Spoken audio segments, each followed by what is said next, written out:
Imagine waking up tomorrow and your bank account is worthless. Not because of inflation, not because of a recession, but because the single most important shipping lane on planet Earth has just been sealed shut. The lights in your city flicker. The gas station near your house has a line stretching 3 blocks. And on every news channel in every language, the same 2 words keep repeating: World War. Right now, as you're watching this video, the Middle East is not just on fire. It is burning in a way that threatens to scorch every economy, every energy grid, and every government on this planet. And what happened in the last 12 hours is not just news. It is the opening chapter of something historians will write about for the next 100 years. Stay with me, because by the end of this video, you will understand exactly why the world's top economists are calling this moment more dangerous than 1973, more destabilizing than 2008, and more unpredictable than anything we have ever seen in the modern era. And there is one piece of information, one threat that was made just hours ago, that most channels are not talking about. A threat so specific, so targeted, and so catastrophic in its implications that when you hear it, you will understand why 3 of the world's largest insurance companies have already stopped underwriting cargo ships in the Persian Gulf. Let us start from the very beginning, because you need the full picture to understand how terrifyingly fast this has all moved. It did not begin with a missile. It never does. The road to this moment was paved over months of diplomatic failures, back-channel warnings, and a series of military decisions that each, individually, seemed calculated and contained. But together, they created something no one could stop. The Israeli Air Force, operating with what defense analysts describe as unprecedented precision and operational ambition, executed a strike on what intelligence sources confirmed was the main security headquarters of the Islamic Revolutionary Guard Corps, the IRGC, embedded deep within Tehran's urban infrastructure. This was not a strike on a remote military base. This was not a missile landing in an empty desert at 3 in the morning. This was a surgical operation aimed at the nerve center of Iran's most powerful military intelligence apparatus, a force that does not just command soldiers, but controls proxy networks across Lebanon, Syria, Iraq, Yemen, and Gaza simultaneously. The IRGC is not just an army. It is a government within a government. It is the shadow hand that moves pieces across the entire Middle Eastern chessboard. It manages Iran's ballistic missile program, its drone production, its intelligence operations, and its relationships with every armed group that operates under the banner of the Axis of Resistance. And Israel just struck that hand directly, not the fingers, not the wrist, the hand itself. Now here is where the story gets complicated. Because the world expected Iran to respond with rockets, what Iran did instead was something far more sophisticated, far more dangerous, and far more economically devastating than a simple missile exchange. But we will get to that in just a moment, because first, you need to understand the battlefield that already existed before that IRGC strike even happened. Because this crisis did not begin last night. The groundwork was laid 6 days ago, and what happened in those 6 days explains why the world is now standing at the edge of something unprecedented. Go back to March 18th. Israeli forces executed a strike on Iran's South Pars gas field. Now, South Pars is not just any energy installation. It is the single largest natural gas field on Earth. A reservoir shared between Iran and Qatar that stretches deep beneath the waters of the Persian Gulf. It supplies a significant portion of globally traded liquefied natural gas, the fuel that heats homes in Europe, powers factories in South Korea, and keeps the lights on across Southeast Asia. When those strikes landed, the tremors were felt not in Tehran alone, but in the trading floors of London, Tokyo, and New York within minutes. Energy futures spiked immediately. Shipping insurance rates for Gulf transit vessels doubled overnight. And in Doha, Qatar, the government convened an emergency session that reportedly lasted well past midnight, because Qatar understood something very clearly in that moment. Their entire national economy, their sovereign wealth fund, their global influence, everything is built on the foundation of natural gas exports. And that foundation had just been shaken. Within 72 hours of the South Pars strike, Iranian missiles reached Qatar's Ras Laffan industrial complex. The damage was described by multiple regional intelligence sources as extensive. Kuwait's oil refineries were also struck. Saudi Arabia's eastern energy corridor was shifted to emergency standby protocols for the first time since the Abqaiq drone attacks of 2019. Except this time, the scale was not comparable to Abqaiq. In 2019, that attack was a wake-up call, a demonstration of vulnerability designed to send a message. What is happening now is not a demonstration.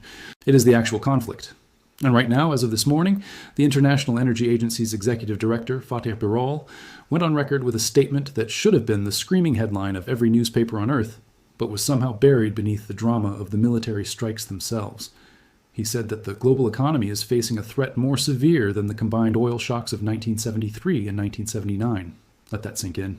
In those 2 crises, which together helped define an entire decade of economic stagnation, inflation, and political upheaval across the Western world, The global economy lost access to roughly 10 million barrels of oil per day.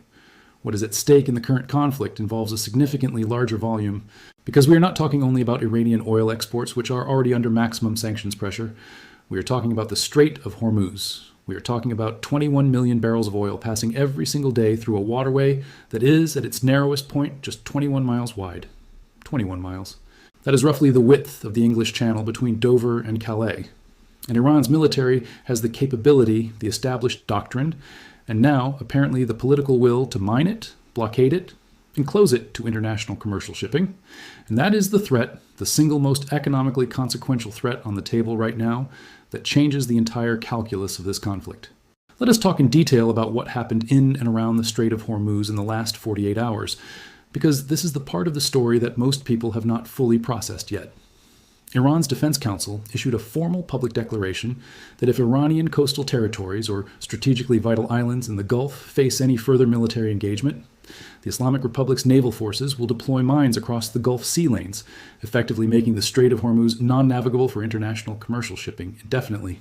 Now, I want you to stop and sit with that sentence for a full moment, because when global analysts have modeled catastrophic scenarios over the last 3 decades, this specific scenario, a mined Hormuz, has consistently ranked at or near the top of the list of threats that could produce a genuine global economic collapse. The Strait of Hormuz is not just an oil route. It is the single artery through which 20% of the world's total daily oil supply flows.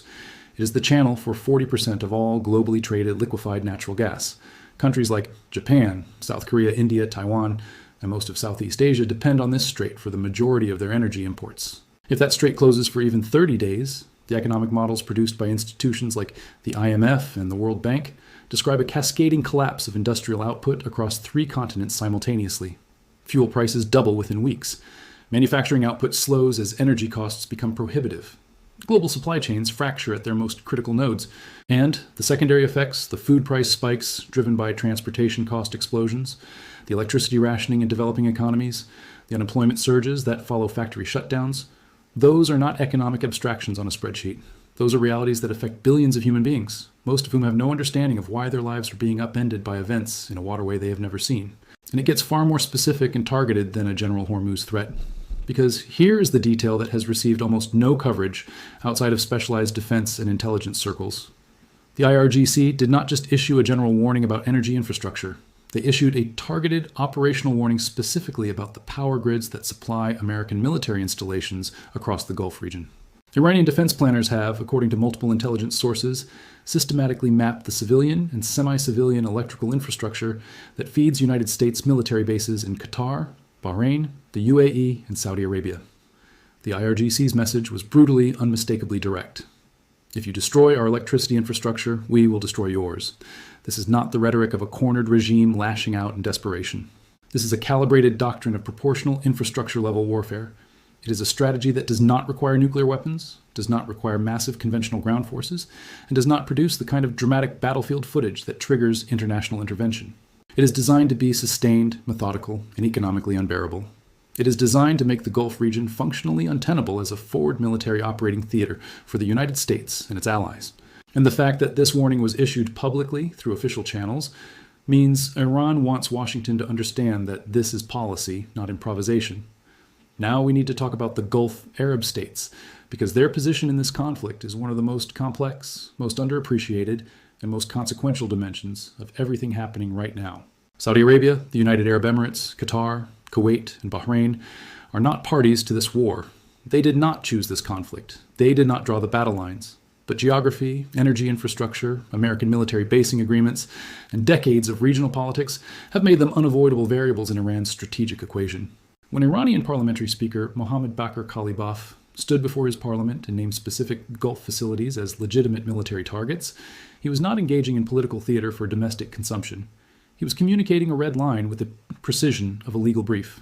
He specifically warned that desalination plants, the industrial facilities that produce the drinking water for tens of millions of people across the Arabian Peninsula where rainfall is minimal and aquifers are depleted, would face destruction if Gulf Arab governments allowed their sovereign territory to be used as staging grounds for offensive operations against Iran.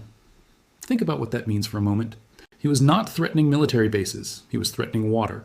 The UAE's nuclear power plant at Baraka, a civilian energy facility that took decades and billions of dollars to build and which now supplies a growing share of the UAE's electricity needs, was named explicitly in Iranian state media as a potential strike target.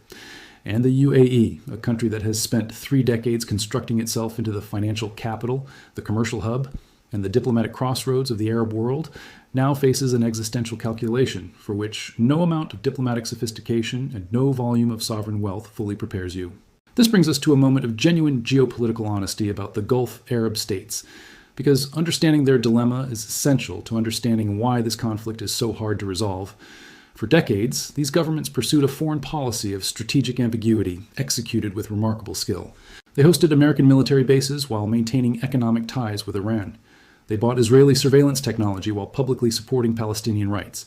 It was an extraordinarily successful balancing act, made possible by the fact that the US-Iran confrontation never exceeded a certain temperature, but that temperature has now been surpassed. The Gulf states are being forced to make choices they were specifically designed to avoid. Do you allow your territory to be used for operations that invite direct Iranian retaliation on your own soil? Do you publicly distance yourself from the United States and risk losing the security umbrella that has protected you for 50 years? Or do you attempt, as Qatar has apparently been doing in unpublicized back channels, to position yourself as a mediator while quietly reducing the exposure of your most critical facilities? None of these choices is clean, and the financial markets, which process geopolitical uncertainty with brutal efficiency, are already pricing in maximum risk.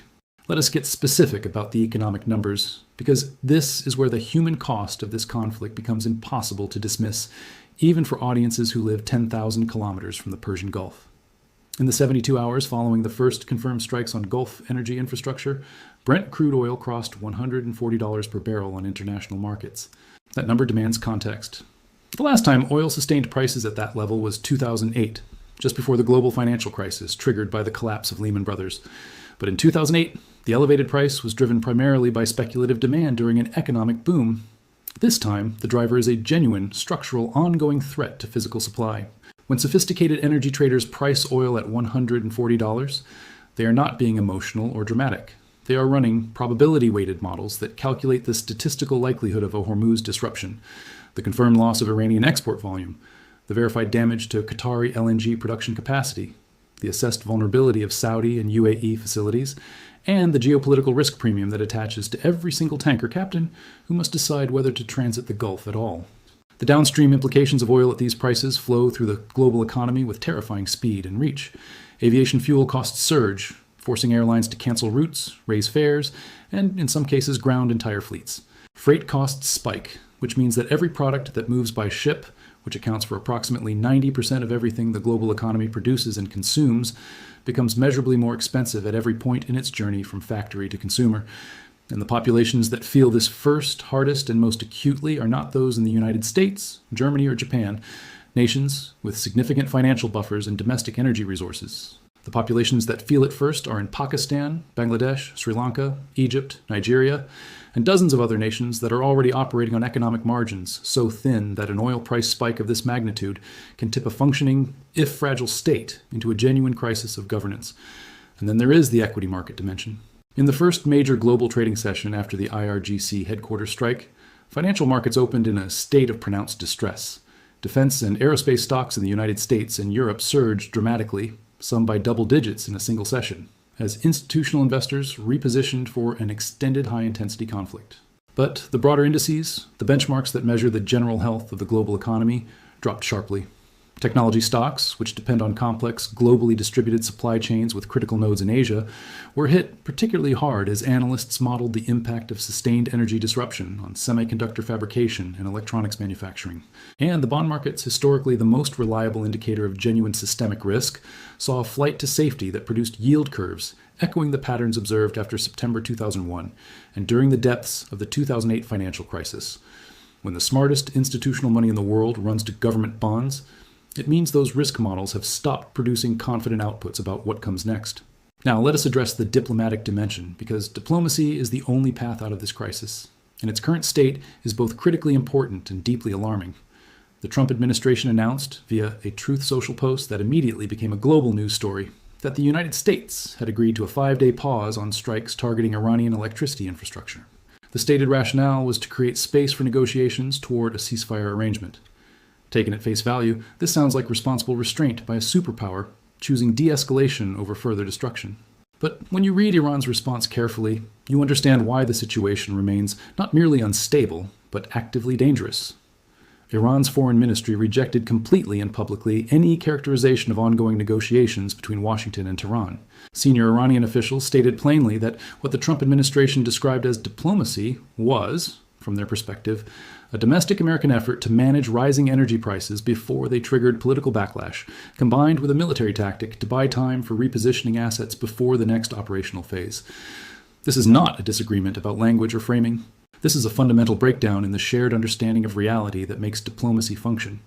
If one party believes it is in a negotiation and the other party believes no negotiation is occurring, you do not have a peace process. You have a dangerous illusion that can shatter in minutes when the next strike lands. China's entry into this diplomatic space deserves serious analysis because Beijing is not a passive observer, and its stake in the outcome is enormous. China's Middle East envoy, Jai Jun, appeared before international media and delivered a statement that was carefully calibrated in its diplomatic language, but unmistakable in its intent. He stated that attacks on non-military energy infrastructure were fundamentally unacceptable under international law, and that Gulf Arab nations which sought neutrality should not suffer consequences for the military decisions of others. Beijing does not dispatch senior envoys to deliver public statements of this kind without a clear strategic purpose. China is the single largest importer of Gulf Arab crude oil. The Chinese industrial economy depends on the uninterrupted flow of energy through the Strait of Hormuz at a level more acute and less substitutable than the United States, which has expanded its own domestic energy production substantially through shale. If Hormuz closes for 60 days, China's strategic petroleum reserve cannot absorb that disruption without severe damage to industrial output. A China facing an acute, sustained energy crisis is a China that is economically destabilized, politically stressed internally, and unpredictable externally. Every major power in this conflict understands this. It is why Beijing's public statement, though delivered in the careful vocabulary of diplomacy, carries the full weight of a civilization-level stake in the outcome. And now we arrive at the moment that ties together every thread, because there is one development from the past 48 hours that places everything else in a new and deeply unsettling context. On the night of March 22nd, Iranian ballistic missiles impacted in and around the Dimona region of southern Israel. Dimona is a name that carries more geopolitical and symbolic weight than almost any other location in the Middle East.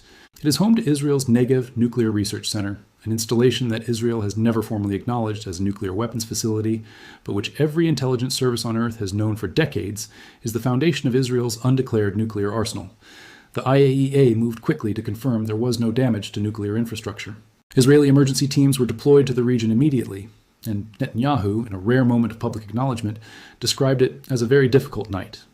Iran almost certainly did not design those strikes to destroy Israeli nuclear infrastructure. The logic was about something more calculated than physical destruction. It was a message, a deliberate demonstration that Israeli nuclear deterrence is not geographically impenetrable, that Iranian ballistic missiles can reach the most sensitive coordinates on Israeli soil. But the message that landed in Washington, Moscow, Beijing, London, and Paris was something even larger. It was that this conflict has no sacred ground left, that the unspoken rules about which targets remain permanently off limits in order to prevent catastrophic escalation are no longer operative. When missiles land near nuclear sites, even without breaching them, the distance between a conventional regional conflict and an existential confrontation collapses in the minds of every decision maker on Earth. So here is precisely where we stand as of this moment. The IRGC's central command structure has been struck at its institutional core by Israeli forces. Iranian precision missiles have reached Qatar's most critical energy complex, Kuwait's refinery infrastructure, and the airspace directly above Israel's most sensitive nuclear-adjacent facility. Iran has placed Gulf desalination infrastructure, power grids connected to American military bases, and specific civilian energy facilities explicitly and publicly within its declared operational target set. The Strait of Hormuz, the single most economically critical maritime choke point on Earth, is operating under a credible, formally declared mining threat. Global oil prices have reached levels not recorded since the precipice of a financial collapse. The two largest economies on Earth are positioned on opposite sides of a diplomatic fault line that is actively fracturing.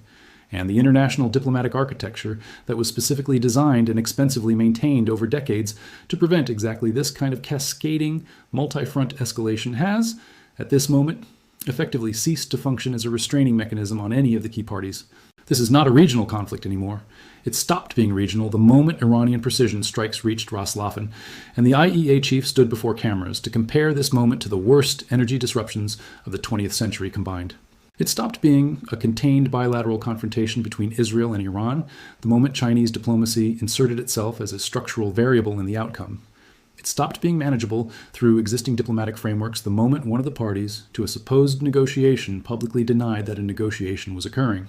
What we are witnessing is what economists and systems theorists call a cascading systemic stress event, a moment when multiple massive interconnected systems, military, energy, financial, and diplomatic, simultaneously face pressures that exceed their design tolerances. These are the moments that do not resolve gradually. These are the moments that break things. And the things that break in moments like this are not easily repaired within a generation. The 5-day pause that the Trump administration announced is either the first tentative rung of a ladder that leads down from this escalation towards something manageable, or it is an interval before the next phase of a conflict that has not yet reached its peak. There is no comfortable interpretation between those two possibilities. Iran's public refusal to acknowledge any negotiating process means that pause cannot organically develop into a sustained de-escalatory momentum, unless one of the major parties makes a significant, visible, and politically costly change to its public position. In the strategic culture of the Middle East, where perceived weakness in the face of pressure is understood by adversaries as an invitation for further pressure, changing your public stance under fire is one of the most difficult, most consequential decisions any government can make. The leaders making those decisions right now are operating under maximum stress, with incomplete information, within political constraints that make bold concessions extraordinarily difficult, and with the knowledge that a miscalculation in either direction carries consequences that will extend far beyond their own governments and their own populations. This is the world being risked in decisions made right now in Tel Aviv, Tehran, Washington, Riyadh, and Beijing. Every one of those capitals contains decision makers who have read the economic projections. Every intelligence briefing contains versions of the cascade scenarios we have described. The question has never been whether the people in power understand what is at stake. History is full of leaders who understood exactly what was at stake and still made choices that led to catastrophe, because political pressures in the moment overrode strategic wisdom in the abstract. The question is whether understanding the stakes is sufficient with these specific leaders inside these specific political systems to produce the restraint and the courage that stepping back from this edge actually requires. We will keep covering this story with every analytical tool available because this is not background noise that fades in a news cycle. This is the story that determines what kind of world exists for the next decade. Stay informed. Share this video with people who need to understand what is actually happening beyond the headlines, because the best defense against catastrophic decisions made in the dark is a public that can see clearly in the light.